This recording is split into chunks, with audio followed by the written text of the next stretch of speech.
Hello. Thank you for your patience. Hi. We're saying the definition of flexible here. Can you just tell the other panelist? Okay. And Ray is in. Okay, so we're good. All right, can everybody hear us okay? Maybe if you could just sound off in the chat so that we know that we're in good shape. Awesome. Okay. All right, great. So I know we're running a little late, guys. Thank you for bearing with us. I think this was a good test in staying flexible. So I appreciate your patience. Before we get started, I just want to check, Ray, are you having any problems with your camera? If so, as long as we can hear you, I think that's a good start. Can you hear me? I can hear you. Yeah. Okay, I am having problems. Okay, no problem. I'm happy we can hear you. I think that obviously everything you have to say will be really valuable. So that's the most important part. So before I hand it off to Shannah and Ray, they have a ton of really great stuff to dive into with you guys. I just wanted to introduce them and to share a little bit about these women because they really are incredibly accomplished people. So just starting a little bit about Ray. She's a single mom raising two fabulous children, Andrea and Andrea. She has 25 years of financial expertise, and she's the founder of Financial Coach for You and Global Financial Literacy, a nonprofit organization. She is also a volunteer instructor for San Diego Financial Literacy Center, providing financial literacy for churches, military, and general community. She's also the director of the Veteran Chamber of Commerce in San Diego, where she provides support and resources to veterans and their family. So she does a lot of important work in that community, but she's also available for workshops, speaking engagements, and mentoring on one-on-one coaching for various other people. And then shifting gears to Shannah. Shannah is a money wellness expert. She's also a certified financial planner professional with an MBA, and she is on a mission to revolutionize how you think, act, and feel about your money. She is host to the universally popular and highly ranked iTunes podcast, Millennial Money, with listeners of 164 countries and over 15 million downloads. And aside from her podcast, she is also the CEO of Hello, It's Me and creator of the Money Mindset Journal. So with that, I want to open up the floor and allow you guys to start sharing your perspective. And I invite everyone who's tuning in to please sound off in the chat, and I'll make sure we're able to get your questions answered. Thanks, Claire. Ray, do you want to take it first, and then I'll come in after you? Oh, yes. Well, I'm glad to be here. I'm sad that my video is not up and running, but technical difficulties, and we have to be flexible in situations like this. Well, I'm so glad to be here. Financial coaching is what I do, and I love talking about money. And you'd think that, I was born with money, right? But come from humble beginnings, had the love of just wanting to know, what does it take to be rich? And I'm not saying rich just with money, but just rich, wealthy in America. And what do I need to do? And so I want to start by just, building the financial house. Everyone, wants to own a home one day. And so how do you start to build that house? When we're talking about finances, we always want to start with the foundation. The foundation is where it's at. If you build your house on sand, when the winds come and the rains come, that house, no matter how expensive the materials are that you use to build that house, it's going to come crumbling down. So when we're dealing with your financial house, you want to make sure that foundation is solid. And I'll just start with that, Shannah. We can just have a dialogue on that. The foundation, what does it take to have a solid financial house? Yeah, I think that's like such a great place to start, Ray, because it's so important. And just like yourself, I am really passionate about financial literacy, particularly for women. We know the stats around money for women, and they certainly aren't that great.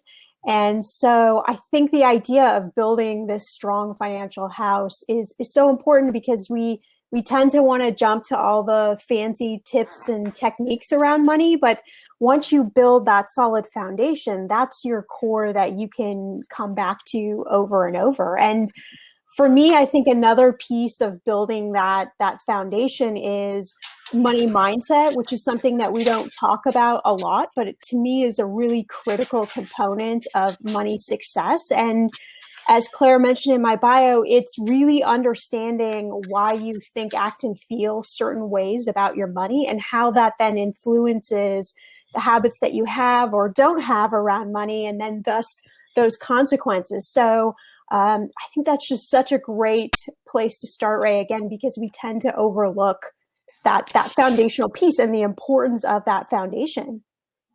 Right, right. And also, when you're looking at the foundation of that financial house is where all of the insurances are.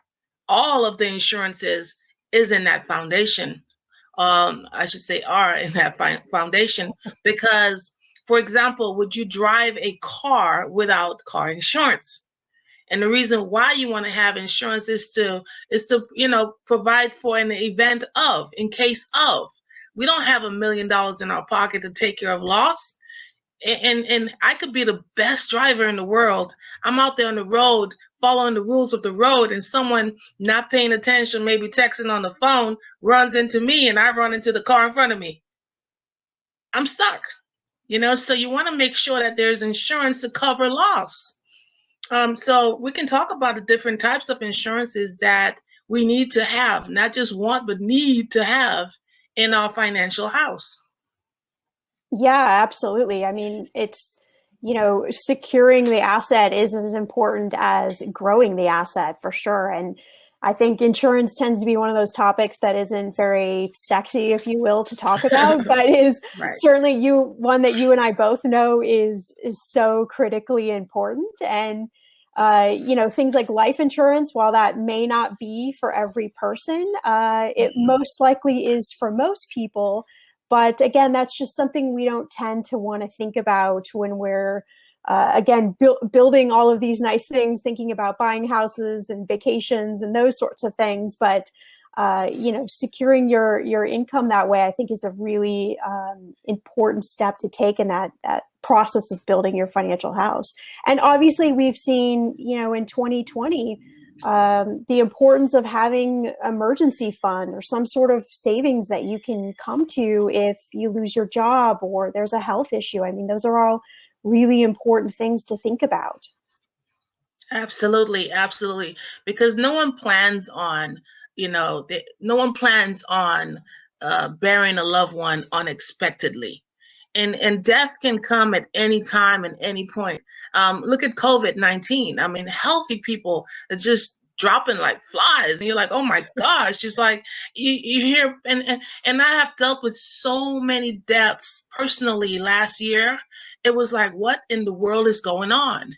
It's like, okay, who's next type of thing, And so you have to be prepared because loss of income could devastate that family. If you have a husband, wife that's working or a single mom that's working, what's going to happen to your family? And not only in death, but there are insurances where it has living benefits attached to it, where you don't have to die to, utilize that benefit. And so I think us as financial coaches, as financial planners, need to open up that dialogue so people feel that they can talk about insurances without hiding from the facts. Because the fact is, we're all going to check out of here.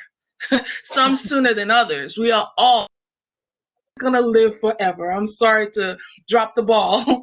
No one is going to live forever. So we have to have plans in place.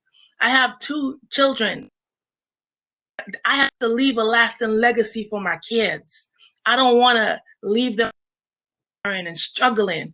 They're my responsibility. So we have to have that dialogue and make people comfortable in speaking about it and in talking about it and not looking at it as, whoa, oh, I don't want to talk about that because I'm inviting that, you know? Yeah, that's another really great point. This idea of talking about money and taking it from being a taboo subject to something that we can communicate, even if it's awkward conversations, whether we need to have them with a partner or a spouse or a family member. These are important conversations to have, and to think about things before something potentially bad happens, so that you can have a plan in place, so that you can have again, a lot of that foundation built. And I think, Jen's message in the keynote this morning was talking about just being able to talk about money and have those conversations, so that, we can secure some of these areas around money that just aren't as fun. So I think that's a great point. Right, right. And then what about folks that says, well, I wish I had money to do this and wish I had money to do that, but I just don't have it in my budget. Yeah, I mean, you and I both know that. I always say that you can find money in your bank account. Absolutely. It's sitting there, right? We have to put like our detective hat on and kind of uncover it. But there's always some way, without cutting a bunch of things, to better use what you've got and maybe redirect it towards some of these areas to build your foundation. I'm sure you know that as well, working with people. Oh, absolutely. I love it when people tell me, I don't have the money, Ray. I wish I had the money. I said, if you're serious, I will show you where the money is. I will show you where the money is. If you're serious and you're going to be open and honest with me, because like you go, when you go to the doctors and you say, hey, doc, I have a pain in my stomach. Doctor is not going to just prescribe you medications without running tests, without drawing the blood, without doing the scans. You understand? So let me dissect your finances for you and show you where the hidden dollars are. Oh, you like Starbucks every single day. Do you know if you add up what you're spending on a weekly basis, that's about $25 a week you spend. Times 4 weeks in a month, how much is that? $100. Do you know that you can make better coffee at home, spice it up with whatever you want, and save a whole lot of money? I'm not telling people not to drink their Starbucks. I love Starbucks, but I'm not going to go there every single day. I don't have stock in Starbucks. I don't own it, So why not try to cut down and put that money aside for your needs? Yeah. And that's how I approach people. It's not saying I need you to go get a second job. You already spend so much time away from your kids. Just go spend some more time away from them. I'm not saying that.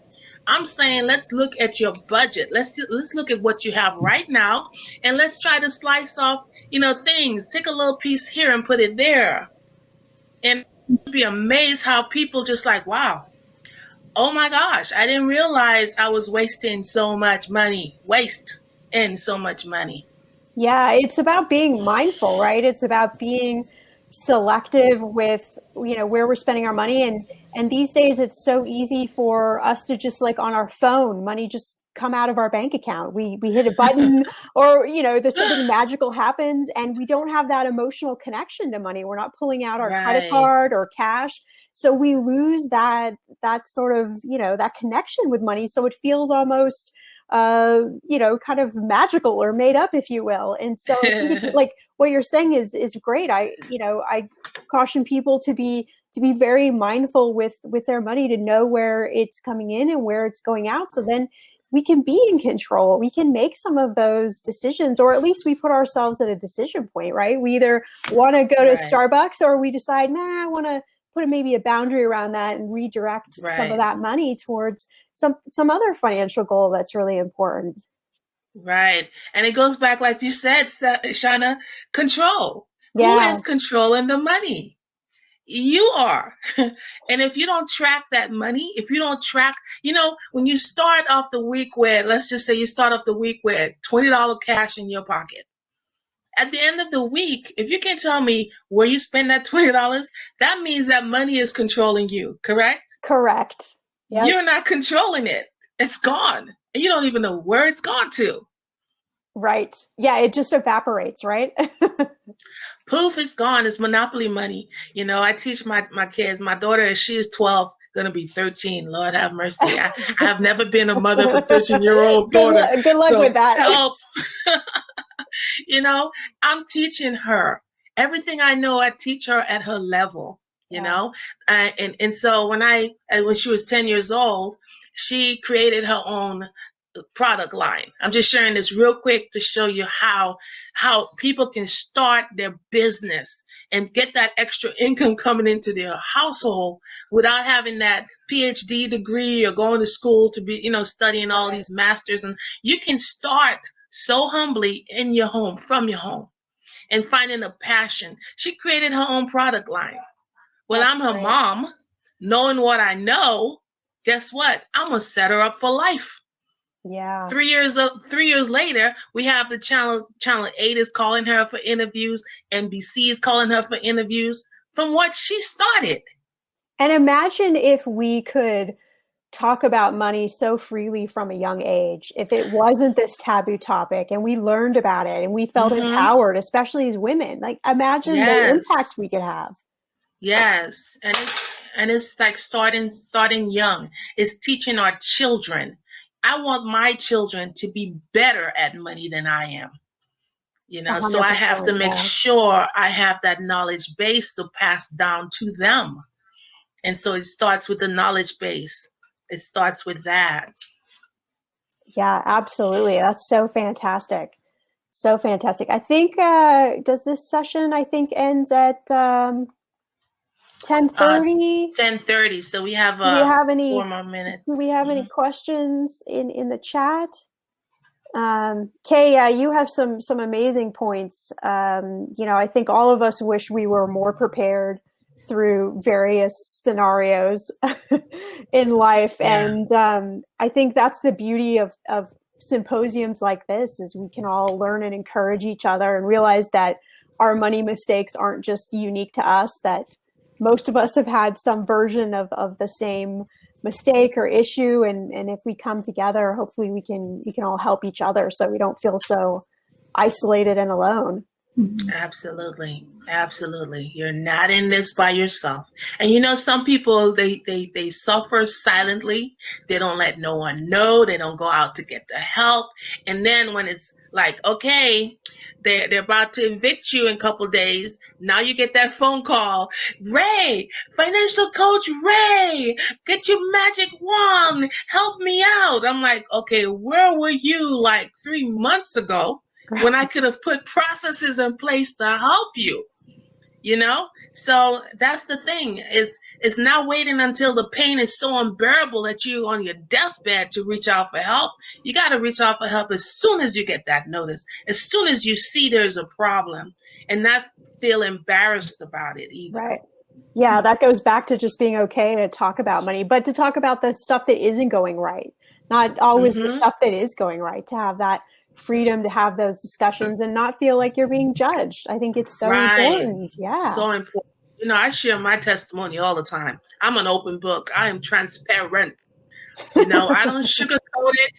I said, this is what I did to get out of the rut that I was in. And so I'm coming from an area of experience. I did walk down this sidewalk, and I did fall into this hole. So I'm telling you, if you go down this, you're going to fall into this hole. Now, it's their choice, it's their decision to listen or go experience it for yourself. Yeah. So we all are each other's keeper.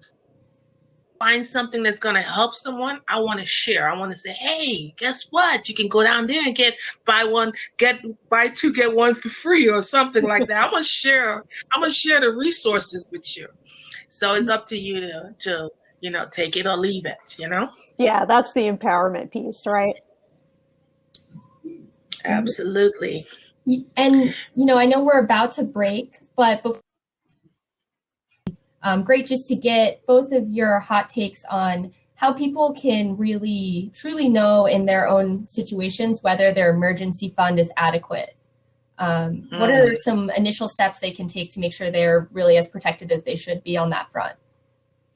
Well, I think that, the textbook way is, 3 to 6 months of your fixed expenses saved somewhere in a, very safe account. But, I always tell people just start somewhere. If you can just start with $1,000 or $500, it doesn't matter what it is. But if you can consistently add to your savings over time, that emergency fund is going to just keep growing. So don't get afraid that you have to have some big number to start out. Just start somewhere. Just start today. Make one little change today. Great advice. Right. And now my advice is to pay yourself first. Not last, but first. Whether it means putting aside $25 a month into an account where you don't have access to it readily. Put that aside and you'll see how that money grows, because emergencies are going to happen. That's just the norm. We live in life. Emergencies are going to happen. What are you going to do when emergencies strike? And so grab the credit card, go to the money tree and start picking dollar bills off that tree. What are you going to do? So having that plan in place is critical. Excellent. Well, thank you so much. You guys did a fantastic job covering a lot in really only 20 minutes, since we're kind of had some growing pains right here on Hopin. So thank you again. And I believe everyone has the option now to obviously take a 10-minute break and go visit the expo and to network a little bit. Because we started our session late, if anyone is interested in tuning in for the next one, you're welcome. If not, there are some other fantastic sessions worth checking out. So thank you again for everyone who tuned in. I appreciate it. About financial fraud. So that is something that she'd been a victim of, and maybe we can talk about what happens after you've already been a victim and also how you can prevent it. However you guys want to run with that, I think would be pretty powerful. Okay. All right, great. So I want to make sure we have a chance to make the most of the time that we have with our esteemed panelists. So for those of you who already tuned in, forgive me, you're going to hear my spiel one more time, but for those of you who are tuning into the breakout group for the first time, I did want to introduce our panelists that we have with us here today. So we have Ray Russell. She is a mom who is raising 2 fabulous children. She is also a woman with over 25 years of financial expertise. She is the founder of Financial Coach for You and Global Financial Literacy, a nonprofit organization. She is a volunteer instructor for San Diego Financial Literacy Center, providing financial literacy for churches, military, and the general community. And not only that, she is also director of the Veteran Chamber of Commerce in the San Diego chapter. And we also have Shannah here with us. Shannah is a money wellness expert as well as a certified financial planner. She also has her MBA. And she is a woman on a mission to revolutionize how you think, act, and feel about your money. She is the host to the universally popular and highly ranked iTunes podcast, Millennial Money, with listeners in 164 countries and over 15 million downloads.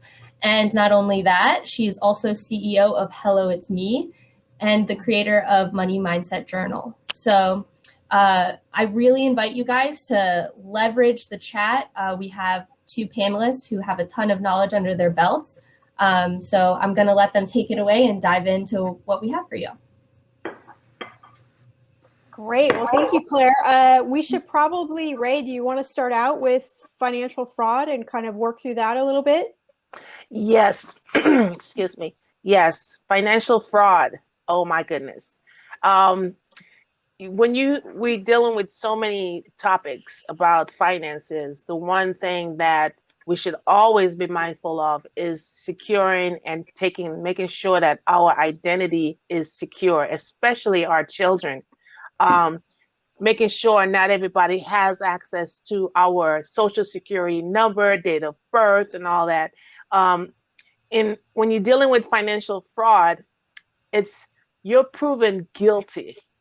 You have to prove your innocence. And that can take a long time, years, to clear that fraud.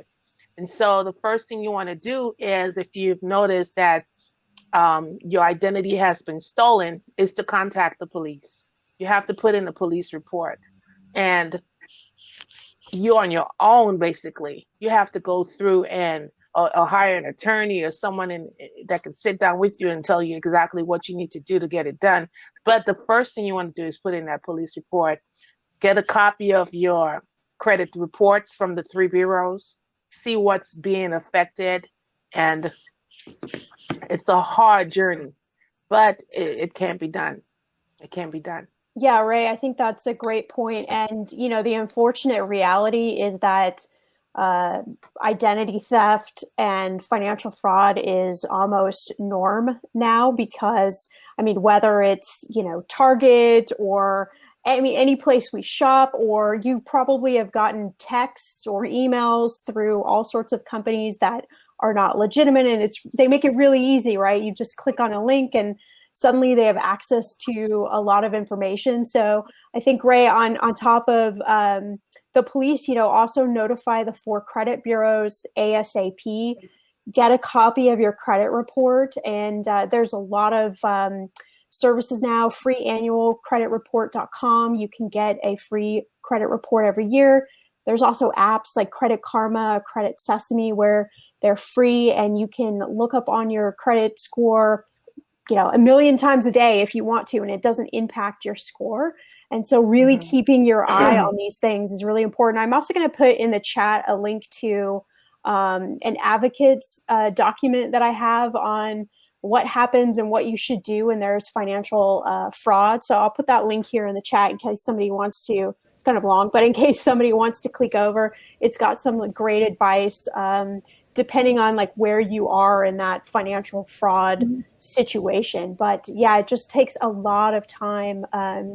Just quickly, I teach at a university here in Los Angeles, and one of my students who was early 20s, we had an assignment where we had to look at our credit report, and they found financial fraud. Somebody had actually in Nevada bought a house using their credit score, and they had no idea. And so it took us 6 months to 9 months to get it removed off their credit report. So things can happen without you even noticing it. I'm sure, Ray, you have many examples of that happening to people as well. Yes, absolutely. I taught an identity theft class at one of the universities here in San Diego. And when I, you know, spoke about how if someone gets get a hold of your child's social security number, they can go, I mean, they can cause so much destruction in that child's credit report, even before that child's turned age 18. We had several people in the class says, yeah, my aunt used my identity to get Cox Cable in my name, didn't pay the bill, and now I'm trying to get a car, and they're telling me that I have this debt that I haven't even started to live life yet. Yeah. So it's always close family members or friends that does this thing. So you have to safeguard your child's, not only your information, but your child's identity. You know, their social security number. Don't just have it laying around. Lock it up. And even when you're on the phone and someone asks to verify your social security number, do you have a need to know that? Can I give you the last 4 digits? Why do you need all that information? Yeah, and Ask I think questions. even when you safeguard the information, you know, it can happen as well. I know I mean, this is a very minor thing, but every time I would travel to Europe and use a credit card, there would be some sort of credit card theft that I would have to then sort of unravel. And me being a money expert, I'm obviously very cautious about my credit card and the numbers on it. So this happens all the time. And Era, I see what I hope I'm pronouncing that right. I see what you put in there, and that's just a horrible, horrible situation. I mean, nobody should have to experience that, particularly from a financial advisor. And I think that's one thing, Ray, you could probably talk about this too in the financial industry, that you know, somebody can just kind of open their door and be a financial advisor and then suddenly have access to all your information. And Right. it's really tough, I think, to navigate who is ethical and Oh my goodness. their morals are in check and who isn't. I mean, that's a tough thing to figure out as a consumer. Right. And they always, get to know your financial advisor, because you're going to opening up, you're being so vulnerable for that person, because if you're trusting that they're going to help you, you want to give them every document that they ask for. So make sure that the person that you're working with is trustworthy. Know where to live. Know where to live. Get some information about them. Are they licensed? If they're doing something unethical to mess my situation up, can I turn them in? So to do that research. And also, one thing I want to add is to put fraud alerts on your credit profile. You can do that. It doesn't cost you. Some companies charge a fee to do that, but you can do it yourself. Contact the 3 bureaus, request a fraud alert, put it on that. So anytime you're someone using, or even you yourself, charge something, they're going to send you a notice on your phone saying, is this you? Or is this someone else trying to open up, an account in your name? So put the fraud alerts on. That will save you a lot of headache. Yeah, absolutely. Yeah, go ahead.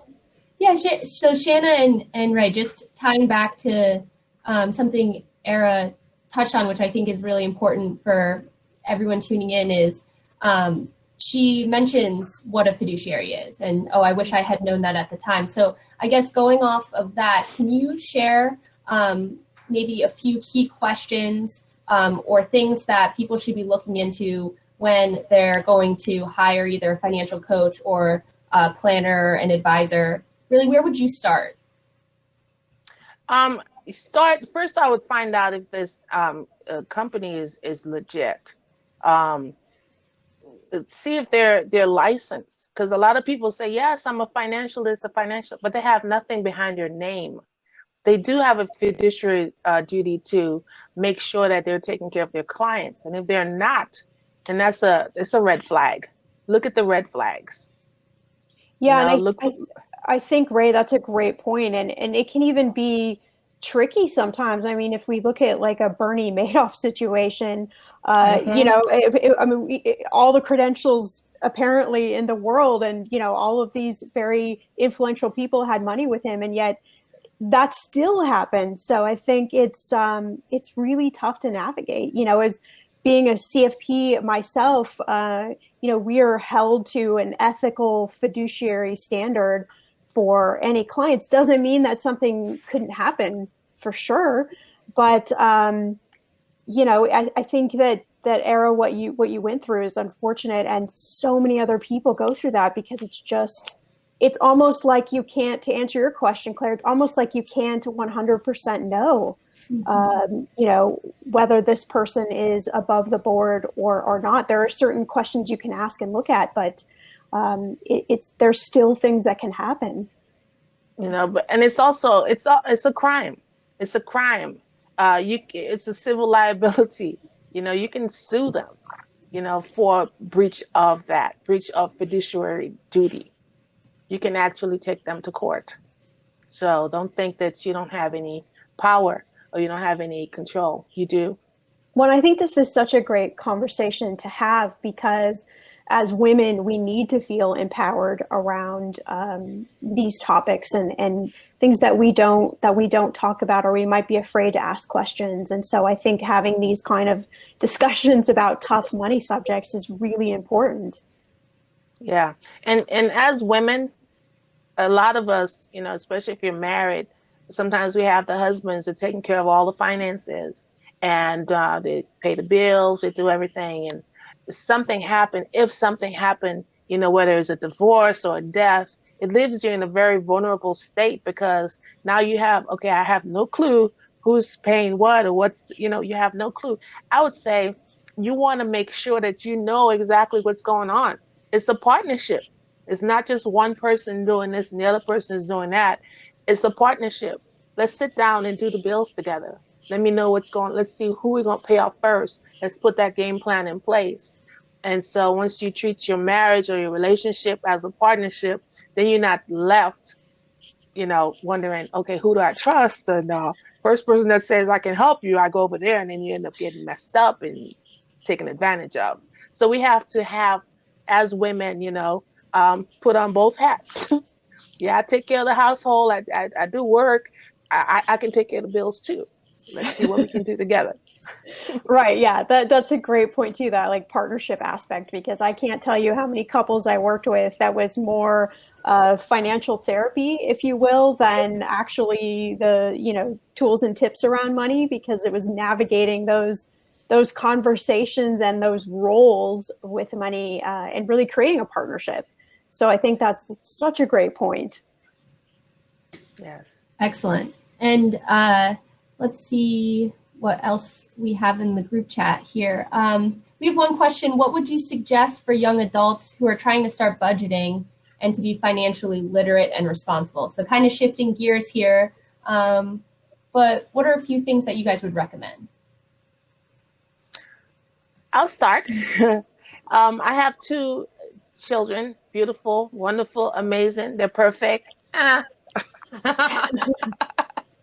have a soon-to-be 13-year-old that gives me a run for my money. She's just like me. She's my mini me. And so she's all about her money, though. She doesn't spend, she saves, and she has her own business, just to let y'all know. I'm a mom, so I'm going to groom her. My son, on the other hand, he didn't want to hear nothing I have to say about money, because, like, Mom, I know it. I know everything. Until he got into college. And then he says, Mom, I was thinking about getting a credit card. How come you never told me about credit cards? I said, son, pull up a chair. Now he's ready to learn. And so it's important for us to share with them the facts. At the end of the day, they have to make their decisions, right? And so what I did with him is I was getting ready to purchase a new stove, and at Home Depot. And I said, son, I want you to get a Home Depot credit card, and we're going to buy a stove, and we're going to make some payments. He looked at me like, what? I'm like, yeah. He said, I'm not going to get that credit card. I'm like, try. And he did get the credit card. And so I said, we both will make payments on this card, right? Mind you, he didn't have a job, but I had to give him the money to make the payments. Okay. So that was his first experience in paying the bill. And he was like, Mom, we're going to be late on our bill. We got to pay it. We got to pay it. I don't want to mess up my credit. So Yeah. that was his first experience in getting a card. So now he's 22, 23, more responsible. He has a couple other cards, his Amazon Prime card, and he does have a job. So he's on top of it. Yeah, and I think it's too about Shelley, about like just taking the stigma out of talking about money. So lowering the tension a little bit and being able to have these conversations about money and talking about budgeting from a strategic perspective, not from a kind of negative perspective that the connotation of that word has. But I think, for young people, the students that I teach in college, it's about and even younger, it's about understanding that there's money coming in and there's money coming out. And where is that money going that's coming out? And what are the choices that we have around that money coming out? We talked in the last session, Ray and I, about, Starbucks or something like that. You could fill in the blank with anything. But when you know where your money's going, you have a decision, right? You can decide to keep spending money that place, or you can decide to maybe make a change and put that money in another direction. So I think really empowering young people that they can make those educated decisions, I think is a great place to start the conversation, at least. Yes, absolutely. Mary brought up a really important topic, and something that can be incredibly complicated and stressful for people. So maybe you can expand on this. So she writes that her neighbor's husband, he paid all of the bills, but he just became incapacitated. So she's been thrown into the deep end trying to figure things out when that wasn't, her primary role prior. So how would you recommend kind of navigating that and feeling a sense of security and getting your ground, really?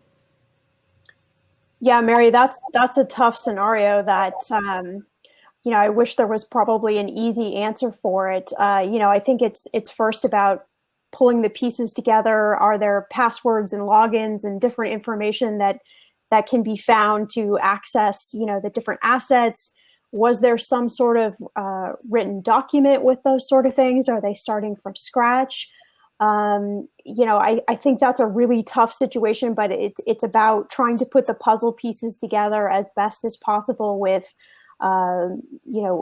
what she knows, the assets that they have, the bills that they have, and trying to construct them. There might be an attorney or a CPA that could help, that might be involved in the situation, but I think it's really about just trying to put those pieces together. And that's a really tough situation. And Ray, you probably know this as well. Like, so many women who are in a similar situation like that, where they're trying to put this financial puzzle piece together. Yes. And like you said, is to find someone that you trust, that you can open up to and help you. When you say pay the bills, and first you need to know what bills are, where all the companies are located. Pull your credit report, see what's being reported. It's everything that you're paying is on that report, and do a lot of research. She has to do the research. She has to do and that's what we talked about. When you're in a marriage or a relationship, you want to have that partnership, especially when it comes to the bills. Because if in case of anything, things happen, bad things happen to good people all the time. In the event that something do happen, you're not left out in the cold. You're not left vulnerable. And so, yeah, she has a long road ahead of her. It's not impossible, but she got to put on her thinking cap and do some research, and she can do it, because we're men, we can do it. Mm-hmm. Great. Well, thank you both. So I want to go back to something Era touched on earlier too, which I think is a really fun topic to dive into in some respects, and it's your money mindset. I know, Shannah, we had talked before just about how it's a critical component of your financial success, right? And how oftentimes it's formed when you're really, really little, and it's subconscious, and you don't necessarily realize in the moment what that means for you as an adult. So maybe you both could touch on a little bit about what a money mindset means, and how you can almost rewrite it if it wasn't necessarily the one that you want. Yeah, I think, I always say it's this process of understanding how you think, act, and feel about money. And even just the simple question of, how does money make you feel? The impact of really understanding not only how you were raised, but different relationships that you have been in as women. We might have been in a relationship where we didn't feel empowered about money, and we might not be in that relationship anymore, but we might be carrying that behavior through to our money now. So, I think understanding with money, the how part is great, the tools, tips, strategies, all of that, but we also have to understand the why part. Why do we do certain things? Why do we have certain habits or not do certain things around our money? And, I'll just take a easy scenario here. So there was, myself, even as a financial expert, I hated to look at ATM receipts. For some reason, it just triggered me. So I would get the ATM receipt, fold it up, stuff it in my wallet. And it was silly, because I knew there was money in there. There was nothing logical about that decision, but for some reason that just triggered something in me. And so I had to really dig down to the foundation to figure out, why do I do that? And let me correct that behavior so that I can feel more empowered when I'm looking at my money, or when I'm sitting down to, plot out my goals and how I'm going to achieve them. So, the stats say that most of us have our money personality, if you will, set by age 7, which is kind of crazy. I don't remember much before age 7, but it can have that much impact to how you were raised and how money was talked about or not talked about, and how you can carry that forward to now, even unconsciously, I think is so powerful to understand. Yes. And also, it's so important to instill in ourselves a positive money mindset. You know, yeah, we're gonna make mistakes, and we have to learn to forgive ourselves for our financial mistakes and move on. We have to stop comparing ourselves to others, comparing ourselves to the Joneses or the Janets. You know, like look what she has, and look what that. You don't know what their story is. Because at the end of the day, it's not about how much you make, it's how much you keep. Because on paper, it can show you made $100,000, but in your bank account, if it shows that you're in the negative, you know, where did that money go? What are you working for? Who are you working for? So you have to create good habits that transfers onto your children, because they see in everything that you do. These little sponges, they're going to see everything that you do. And they're like, oh, what did my mom do in crisis situation? Oh, what did my mom do in stressful situations? Oh, she goes shopping? Well, I guess I go shopping too. You know, so you have to make sure that we instill good habits and budget. Live within your means. If you don't Yeah. know what you have coming in, and you don't know what you have going out, you're in for disaster, especially when emergencies strike. So you have to know what your budget is, live within your budget. If your girlfriend want to come by and say, hey, let's go to lunch, and it's not in your budget, don't be embarrassed to say, are you treating? Because it's not in my budget, honey. Are you buying? Let's go. Yes. Yeah, and also breaking down this idea of perfection with money. Somehow this has been like pushed down by generations, that there's like this perfect, you do these 10 things or 5 things and you're suddenly, you know, in smooth sailing when it comes to money. And that's just not true. We're all individualistic, and money is not one size fits all. So I think really understanding that there is no perfect, right? We're all just trying to figure out, how can we take the money we've got, use it as a tool to help us live the life we want to live, right? No more power to money than that. How can we make that shift and kind of rewire that? So Ray, you're right. We can feel empowered to make changes, or say those times where, hey, I don't have money to do this, but that's okay. Yes. Don't be embarrassed. Yeah. And you know, a lot of times, like I'm seeing in the chat, 61-year-old, never been married, fighting homelessness.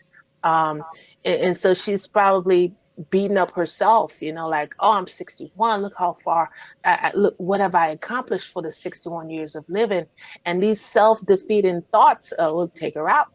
You know, got to be around people that are positive. I've known homeless folks. I don't like to use the word homeless, displaced people right now. Okay. They're just temporarily in a situation that get dressed every day. You would not even know they're homeless. They're out there, even if there's at the library looking for work or starting their own business online. There's so much you can do to empower yourself and to not accept your situation.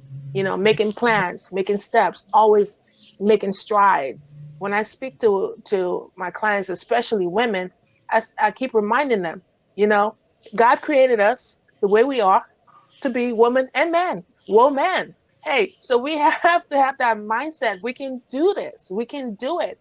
You know, it's not woe is me. It's whoa, man, that's who I am. You know, come on, world, come on. You know, I'm up for a challenge. So you let that 61-year-old know that life is just beginning for her. Forget about all this stuff, the mistakes and everything that happened in the past is in the small rearview mirror. The windshield is a lot bigger. You know, her future is a lot brighter. You just got to take steps into it. Yeah, like baby steps, but one step in front of another. Absolutely. Yeah. Very tough. Yeah, and Nancy, you sound like a fantastic friend too, for being a sounding board. That's not always an easy spot to be in either, you know, when it's a friend that you care so deeply about. So that goes a long way. So I hope you know that too. Thank you. Yeah. Yeah. Okay, great. So I'm going to give everyone some time to, I love all of the action going on in the chat. So I want to give everyone a little time to think through a few other questions or topics that they'd like to be dug into. But in the meantime, I was curious, Ray, if you could dig into a little bit more about how you can learn how to build a solid financial house that withstand the storms of life. I love that metaphor that you use, and I was wondering if you could expand on that a little bit. Okay, so in building a house, no one wants to build a house on sand. And if you live in southern San Diego, you know what happens when you build that house on sand, overlooking the ocean, and the rains come. If that foundation is not solid, that house, no matter how expensive the material is, it's going to come crumbling down. So just like with your financial house, you want to make sure that all of your protective programs, your insurances are taken care of. Your car insurance, your health insurance, your life insurance, your you know, what all types of, even legal insurance, you know, is taken care of before you start building that house. Of course, we want to talk about emergency funds. We want to talk about retirement. We want to talk about college education for our kids. We want to talk about all these goals and dreams that we have. And so you want a house that's going to withstand the storms of life. When COVID hit, if you didn't have money set aside in that emergency fund to carry you through, things like that. While you're working, making money, never lose sight of the emergencies. Never lose sight of, you know, the retirement that you want to build. I've known so many people that made good money. I said made good money and blew it. It just went out through the windows of that house. And when emergencies strike, they're scrambling. They lose that good job. They lose that good house. That car is going repossessed. So you have to have plans in place. You have to have cushion. It's not about spending everything that you make. It's about putting aside and having fun at the same time. Yes, have a budget cut out for fun, going on vacation with the kids because they grow so fast. And at the end of the day, it's lasting memories. They remember, Mom, remember when we went to Jamaica? Mom, remember when we went to Disneyland? This is what our kids going to remember, you know? So have, you know, carve out in your budget fun at the same time while you're building that solid house. Yeah, I agree with everything, everything that you're saying, Ray. You know, it's brick by brick, just building it brick by brick. You don't have to do everything all at one time. Just find those little holes and plug those holes up and keep building the financial house. Yeah. Okay. Claire, are we at the? We are. That was perfect timing. So we're at the top of this session. So we invite everyone, obviously, to head back out and do some networking, explore the expo. Put it on my end, but Claire, if you can see it fine, then. Yeah, it's looking okay on my end, but Okay. yeah, we'll just keep pushing through, right? Yeah, let's just do it. Technology. Yep. I'm telling you. All right. So it looks like just started our final breakout session. It's been a lot of fun with you guys. I feel like we could do this all day and it'd be very fruitful. But while we have you, I want to be sensitive to your time. So I want to get in and just give a quick introduction to who our esteemed panelists are for everyone who's tuning in right now. So to start, we have Ray Russell, and Ray is a single mom raising two fabulous children. Not only that, she is also the founder of Financial Coach for You. She has 25 years of financial expertise under her belt. And she is also the founder of Global Financial Literacy, which is a nonprofit organization. She's a volunteer instructor for San Diego Financial Literacy Center, providing financial literacy for churches, military, and the general community. But not only that, she's also director of the Veteran Chamber of Commerce in San Diego. So we're very excited to have her here sharing her expertise. And we also have Shannah Game Compton. She's a money wellness expert. She's also a certified financial planner professional, and she has her MBA. And she's on a mission to revolutionize how you think and act and feel about your money, which I love. She is a host to the universally popular and highly ranked iTunes podcast, Millennial Money, with listeners in 164 countries and over 15 million downloads. And aside from her podcast, Shannah is CEO of Hello, It's Me, and she's also creator of the Money Mindset Journal.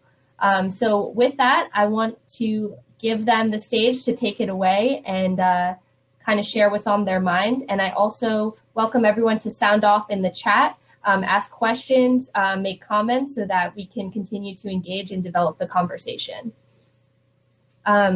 And, you know, just to plant the seed here, and I want you guys to obviously take this whatever direction you'd like, but I'm personally curious to know, Shannah and Ray, what is the greatest lesson you've learned about money? It's a loaded question. Right? Very loaded. What did I learn about money? Oh my goodness, I could take this any direction. I mean, the greatest lesson I've learned about money, man. How far back you want me to go? I would say at the end of the day, remember, you know, that when you work, you have to have a purpose. Yes, it is not only to pay bills, being able to have fun at the same time. So I'm gonna just jump in and ask how it's going real quick. We're just about ready to start a new session. Oh, it's great. Are we not in the middle of one right now, Cheryl? Well, there's a new one that starts at 11:25. So we're early. Oh, sorry. I'm looking at, I think my agenda's old. I have 11:20 to 11:50. Yeah, so Evelyn's been posting on the event side Oh, a slight change in Oh. schedule. So I just wanted to make sure, and sorry to interrupt, and I'm going to take the call that's coming in. oh, okay. Sorry, Cheryl. That's on me. We've had reports of people not being able to see the session, so I just wanted to check in real quick. Sorry. Oh, okay. So this starts at this starts now?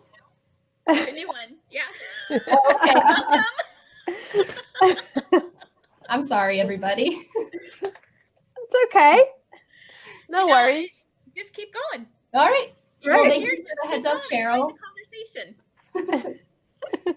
Bye, guys. Well, forgive me, everyone, for I'm just so jazzed. I got started too early. For those of you who are just tuning in, it looks like we have just a handful of people. So luckily, it's not too different from who's already been on board with us here. But the question that I posed to our panelists was, what is the greatest lesson you've learned about money? So very loaded question. I'd love to just get both of your thoughts on that as you continue.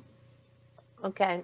So, yes, to continue, I would say always remember to put money aside, put something aside for the rainy day, because you never know when emergencies are going to strike. And so, yeah, not spending everything that you make. Yeah, that's great, Ray. I mean, you and I both could probably talk for an hour about this question. So I think this is like such a great one. I think that, you know, I've worked with so many people over the last 15 years, and what I've seen, regardless of income, age, amount of money they have, is that everyone makes a version of the same money mistakes. And I think that feels really isolating because we don't talk about money. So I think having the idea that you can recover from any mistake you've made, that nothing is final when it comes to money, is a really important lesson, I think. And also that, you know, it just takes, we've talked about this in various other sessions about building the financial house. It just takes one step forward each day, and you don't have to have it all figured out. I think particularly with money, we think that we have to know all of the answers right away. And it's okay to not know always what that next step is, but just to take a step, I think is really, really important. You're right. Perfection can be paralyzing. So I think you guys bring up great points. It's just, you have to start somewhere, and you're not going to, you know, get this, you know, maybe 12-month emergency savings today. And that's okay. Right. If it's $50 to start, you're better than you were yesterday. Yeah, and we talked about this, great point, Claire, in another session, that Ray, you said this, that, we all know this, like on appearance, we can all look one certain way about our money, but we don't know what's behind the scenes. So many people on the outside look like it's all together. And then when you dig a little deeper, maybe it isn't. So, stopping that comparison trap too, thinking that you have to be perfect or measure up to someone when they might have the same questions that you have or be stuck in the same situation that you might be in. Absolutely. Absolutely. I had a friend of mine that bought a house, right? And she moved into a so-called better neighborhood. And she sold all of her old stuff, moving into her brand new house, bought everything new, maxed out her credit card, walk into her house, and I felt like, am I allowed to sit over here? Or everything looked like a magazine gallery. It didn't feel like a home to me. It felt like just a showcase, So someone coming in would think like, whoa, this lady is loaded, man. But at the end of the day, she is as broker than broke, honey. Struggling to make payments on these credit cards and always stressing about money to where it made her sick. It made her sick. You're in this house that's really not a home, right? And not happy. Yeah, if we start talking about money as a mental health issue, that's something that is really an important conversation. We look at the statistics around depression, anxiety, even suicide around money. It's a lot of times feeling like you need to keep up with somebody or a situation, and the mental health side effects of doing so have a big impact on people. Absolutely. It stresses you out. The financial stress is unbearable to the point where people check themselves out of life. I always said I'm in the profession where it's life and death, literally. When you have all the stresses and the pressures upon you, you lose that good job right before the holidays. Who does that? Lay off millions and thousands of people right before the holiday. And then you have to go home and tell your family member, guess what? Mommy, daddy don't have that job anymore. We're not going to have a Christmas. Kids don't understand. Trust me, they don't. So you feel as a parent, you got to do whatever you have to do. And then the stress is just too much. Families just walk away. They walk away from responsibilities. And it's real talk right there. Yeah. And to that end, building in a sound financial plan for the what ifs. What are some steps that people can take to start building that type of plan?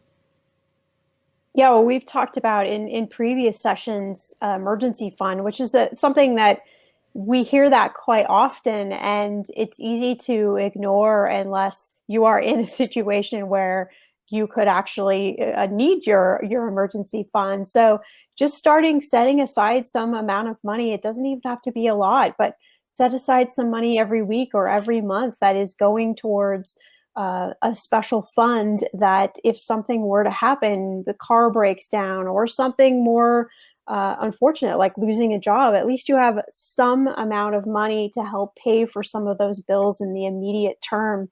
That's certainly one way to try and ease some of the stress. It doesn't do away with it all, but I think that's a great first step. Right. Know where your money is going. Start with that budget.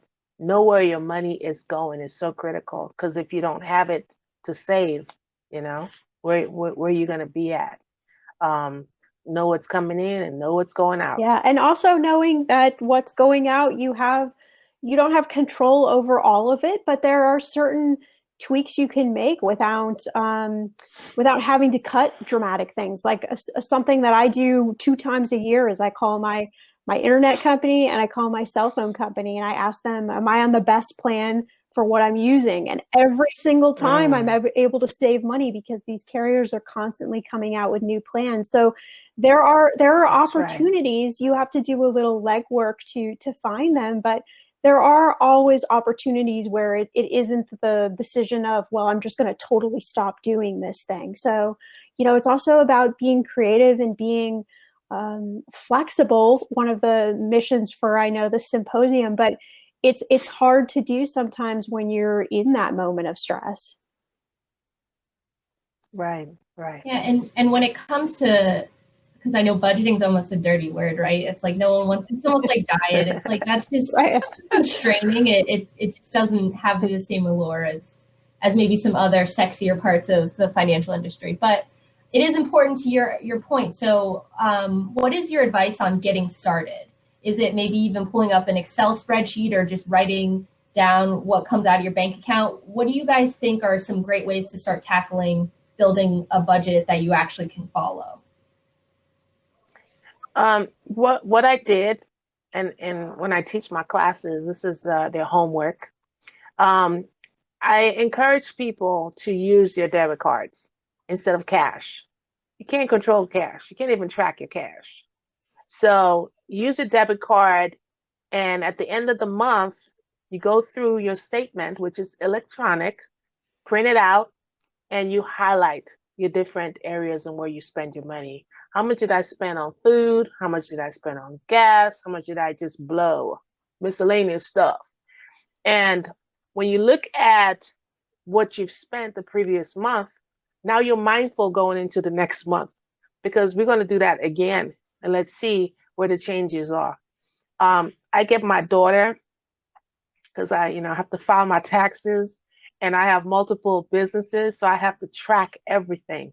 And so my daughter is helping me do that, as far as putting everything in the spreadsheets, like how much you spend on gas, how much you spend on this. And she's learning while she's doing this for me. She's helping me out at the same time. So I would say you got to know where you're spending your money so you can make plans for the following month. Yeah, for sure. I love that exercise. I always say print off your bank statements, grab your favorite beverage. Doesn't have to be alcoholic, but could be.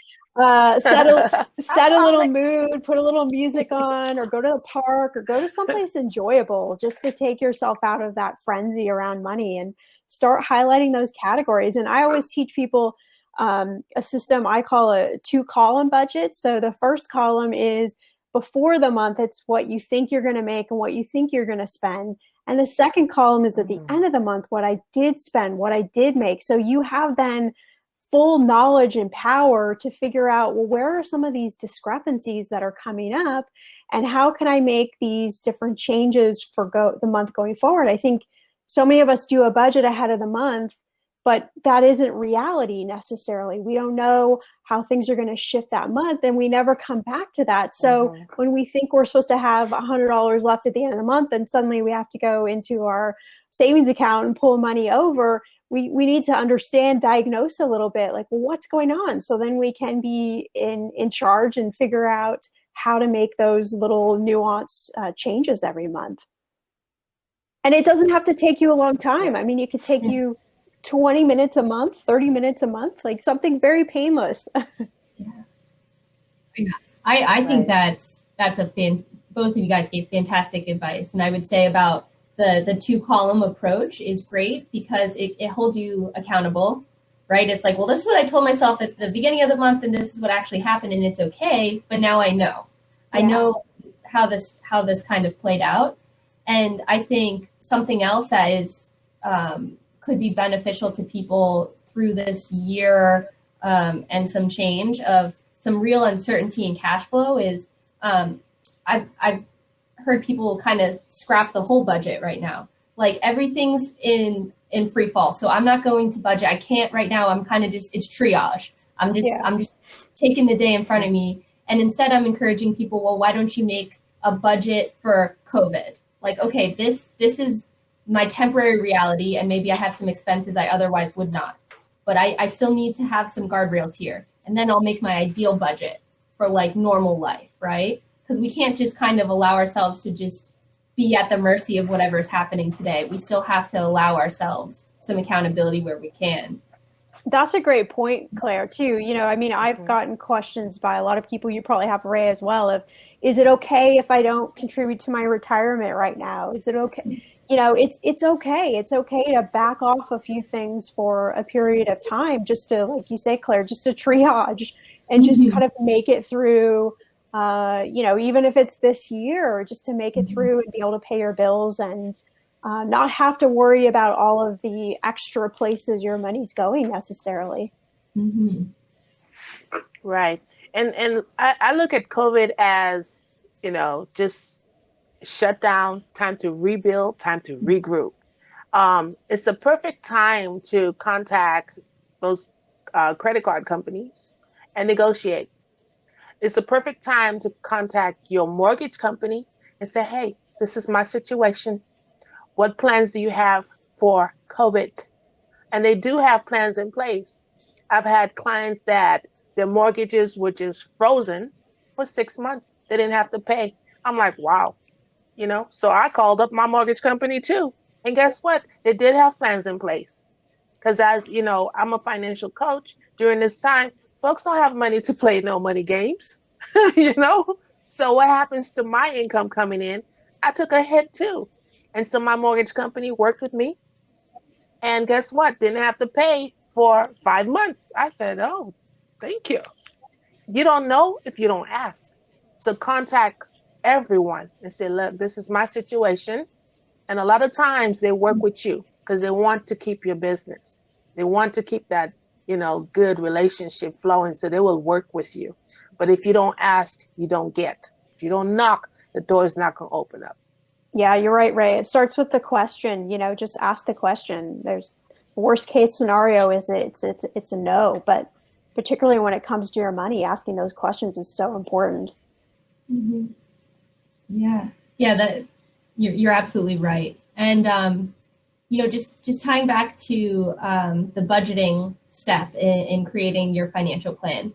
After you have your budget in place, and say, hey, I've got some green left over at the end of every month, right? How would you guys tackle creating different goals? Because that always seems kind of like an ambiguous hill to climb. So what advice would you have for everyone around building goals that are easy to stick to and build towards? Oh my goodness. It's fun when you have the green. When you're seeing green and not red, it's fun. And so there's a class that I teach, living on a budget, but still having fun. When you have the extras, that's when you include the family. Hey, kids, let's plan our getaway. And it doesn't have to be an expensive getaway. There are a lot of free things that we can do, especially in our beautiful state of California, San Diego. Hey, we're paying for the sunshine out here. We're not freezing. There are a lot of things that we can do. So get the family involved and said, okay, we have a budget for fun. We have $100. We have $50 a month. What are we going to do? Where are we going to go? And you'd be surprised how they come up with creative ideas. My daughter, she just started skating. I'm so glad because she don't like running with me. She don't even like walking down the block, but she will skate for 2 hours. So we found some skating parks that are out, outside in the fresh air. And that's our thing. When we go skating, we spend like maybe $10. She has her skates, so that saves money. And then we get a special treat. That's what I'm talking about. She is enjoying that. She looked forward to it. And how I get her to do things, I'm like, look, if you don't do this, we're not going skating. Okay? Oh, Mom, I'm going to take care of this, really. So get the family involved. Yeah, that's great. And have fun. Yeah, fun is really important. And I think also if you have like a big long-term goal, it's breaking it down into manageable bits. So, sometimes those big goals can just seem like so big that it just, how am I ever going to get there? And so if you can break it down into monthly savings or even weekly savings, some people even do daily savings, whatever works for you, so that you can feel like the progress towards that goal without feeling overwhelmed with the size of that goal, I think is important. And, those need to be incorporated on your budget, in your plan, that certain amount that you're going to set aside each month so that you can make sure you're getting closer. Yes. And then one more thing is, getting the family getting the buy-in from the family to create extra income. If our income is tight, what can we do to create that extra income so that we do have that the amount of money set aside to have fun? I mean, recycling. Huh. You know how many bottles of, empty water bottles is just tossed? Yes. You can get paid for that. Recycling is one of the things. I mean, babysitting. My daughter, she's babysitting her friends' children. People still go to work. Yesterday, she made $80. I'm like, wow, girl, let's go to lunch. $80 just for watching, my friend's son, because she had to go to work and no one else was available to watch.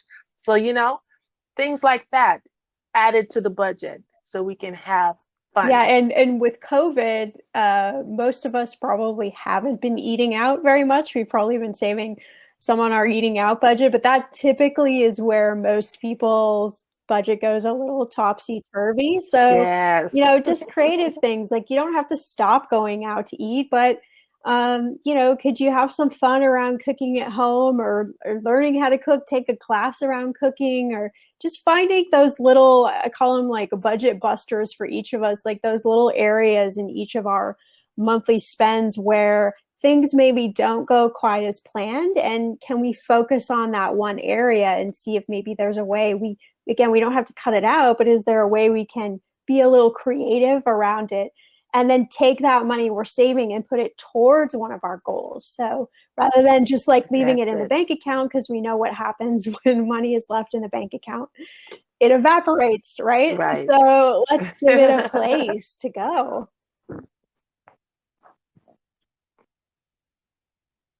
That's a great point. And I think behaviorally, it is so easy, like those budget busters you're talking about. When that part of our budget goes over, the whole thing tends to go out the window for the month. So it's like, okay, how can we kind of be nice to ourselves if we mess up our budget a little bit, but don't let the whole thing then go like an extra $1,000 over, right? Just because you're like, well, I'm going to just stop tracking for the rest and I'll start over new, right? It's like, okay, well, let's try to like maintain the guardrails we have in place for all of the other categories, and to your point, get creative where you can. I think that's great advice. I'm curious, Ray and Shannah, do you guys have any either podcasts or books or publications that you guys really like to read when it comes to personal finance? Anything that you can recommend for everyone tuning in? Well, I have a podcast called Millennial Money, and it's not just for millennials. We say it's a mindset, not an age. And we've done 672 episodes over 6 years. So literally, if there is any money topic you want to know about, there's probably an episode or two around it. So you can find the podcast on any podcast player. Just type in Millennial Money. And you'll hear my voice. But there's so many great resources out there. It's so easy these days to find information. Then it's just about taking that information and practically using it, in your daily life. Yes, my go-to book. I'm definitely gonna Save Your Money podcast, and perhaps I could be a guest on your show. For sure. But but I love Rich Dad, Poor Dad. That's my go-to book because, to listen to the rich dad's advice versus the poor dad's advice, it's all about the mentality. And so that's my go-to book. Think and Grow Rich, Napoleon Hill. Oh my gosh, Think and Grow Rich. The power of the mind. It's like, yes, it's the mind. Yes, you're homeless. And I look at shows, like with Will Smith, The Pursuit of Money. And I was like, yes, it's not looking at your situation as this is final. This is destiny right here. No, it's getting your bootstraps up and hey, taking the first step and being plugged into right people, really. Surround yourself with the right people. Because if you surround yourself with some negative people, they want you to stay right down there with them. No, you got to break free and make strides and don't stay where you at. Always keep going, always keep going. And so I love being around positive people. I love being around people that's going to pour into me. At the same time, I'm pouring into them and not even knowing it, because it's just this win-win, win-win, no deal. Because if you have people that's just pulling, pulling, pulling, and never pouring into you, run, Forrest, run. Right. Yeah, and it's about all of us supporting each other. The more information we can share, the better, I think. Particularly as Yes. women, gosh, we need to break some of these Yeah. statistics around women and money and have these conversations and empower each other to reach beyond our situations. Absolutely. Yeah. Mm-hmm. Absolutely. Yeah, and you touch on something really important, right? It's this mindset around money that oftentimes I found myself too growing up falling victim to. Like, oh well, this isn't a space I necessarily belong. Is this like toxic self-speak that is very easy to kind of find yourself in. So I think it would be interesting if you guys could also just speak to money mindsets. I know we've talked about this in prior breakout sessions, but I'd love for you guys to just expand more and tell people what that means, because I think a lot of us just subconsciously are very unaware of the fact that we all have one. Yeah, I say it's like, I'm going to make a bold statement and say it's like the number one ingredient to money success, because if you understand how you think, act, and feel about money, what you learned, like you were saying, Claire, as a child, and how that carries forward to you even now. Most of us don't do that work. We don't spend time to think about money, our relationship with money in that way. But it's really powerful because that has a direct impact over the habits you have, the decisions you're going to make. Again, Ray talking about, the vision you have for your life. Some of us get stuck thinking we can't reach certain places because of our money mindset. So it's really doing that work of the why, of really understanding that part about money. So when we get to the how, we get to all the fun stuff, we can really plug that in easily. Yeah. Mm-hmm. Mm-hmm. Yeah. And just remember to create good habits. 21 days of doing the same thing will create a great habit. You get used to it. And yes, it's not fun talking about budget, but you can make it fun. It's that mindset. And you want to optimize your budget for happiness. I love fun. I love having fun. I don't like to be depressed. Oh my gosh, I hate it. I like to be around depressed people. I'm like, hey, come on. The sun is out today. We're not shoveling snow, y'all. Come on, let's do something. But it's the mindset. It's the habit. Got to think positive. Even in a negative situation, you got to think positive. The glass is always half full, baby. Always half full. It's never half empty. It's always half full. And so it goes back to the way you think about that money, the way you think about it, where you see yourself. If you see yourself as being defeated, guess what you are? You're already claiming it. See yourself as, I'm going to make it. Taking strides towards accomplishing our goal. I'm going to get that home in 5 years. I'm putting it down on paper. I got a picture of that house on the refrigerator. We're going to go look at houses, kids, this weekend. This is what we're going to do. Any house we see out here in the neighborhood where we want to live, we're going to go to the open house. We're going to check out the rooms. Show me your room. Let's take pictures and bring it to life. Bring it to life. Because a lot of times people want to buy homes and it's just up there. I'm going to buy a house one day. Right. You didn't put a time frame. You didn't put a date. You're just going to buy a house one day. 10 years later, you're saying the same thing. When are you going to buy the house? Let's put it down on paper. Yeah. Let's set up the goals. If it's 5 years and you know what you need to do, like you said, Shan, break it down, bite-sized pieces. How much you going to put aside every single month for that house? Well, let's break it down. How much you going to put aside every week for that house?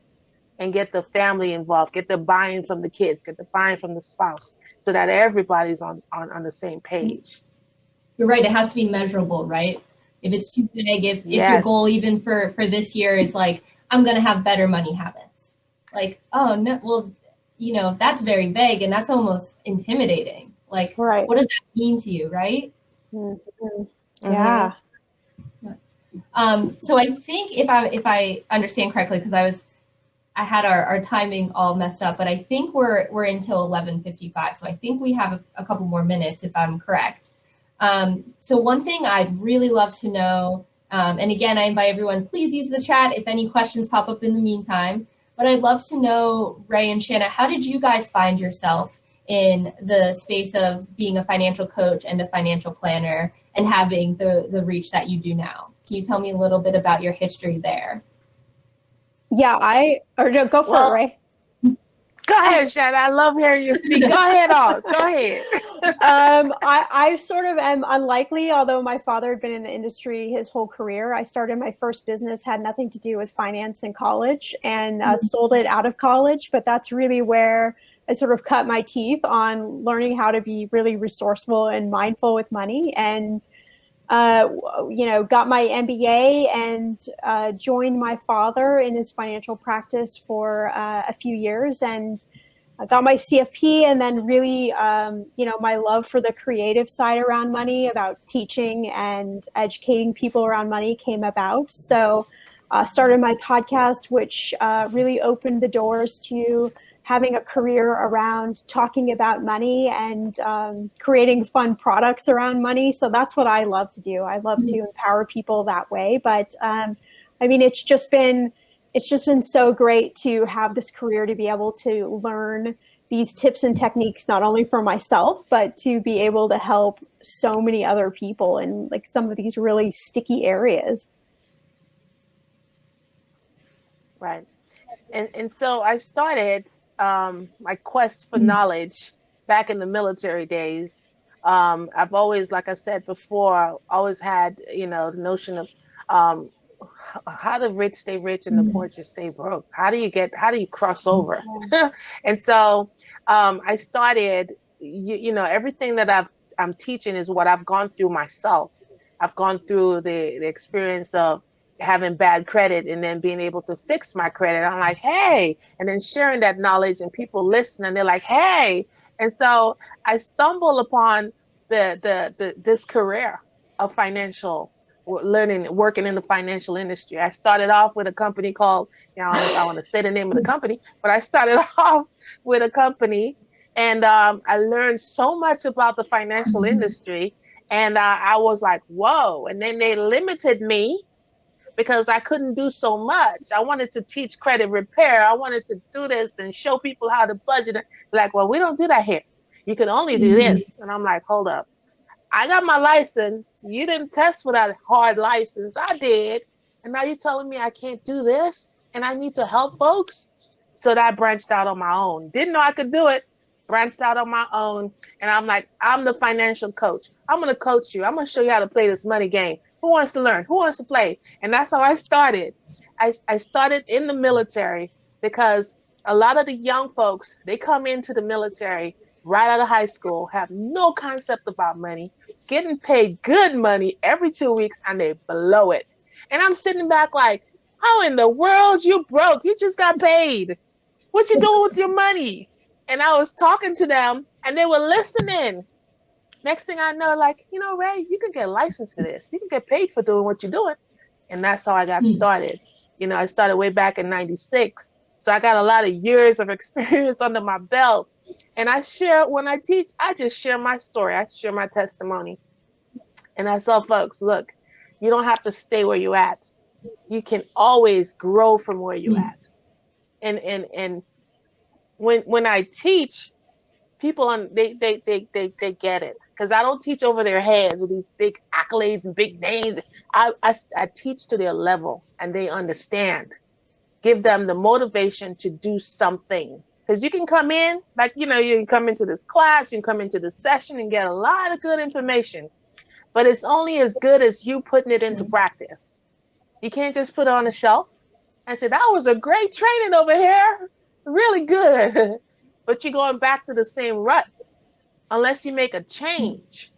You got to take that first step. And I know the first step is the hardest, but you have to take the first step in order for you to move on, in order for you to do big things in life. It starts with baby steps. Well, that's a fantastic sentiment. And I appreciate you guys sharing a little bit about your your history and how you ended up where you are today. So it's been a real treat hearing everything you guys have shared. Thank you so much for all of your time. I know that we have the Purple Diamond Award presentation at 12. So thank you to everyone who tuned in for this breakout session. And I'll see you over at the presentation. Bye, everybody. Awesome. Thank you. Thank you.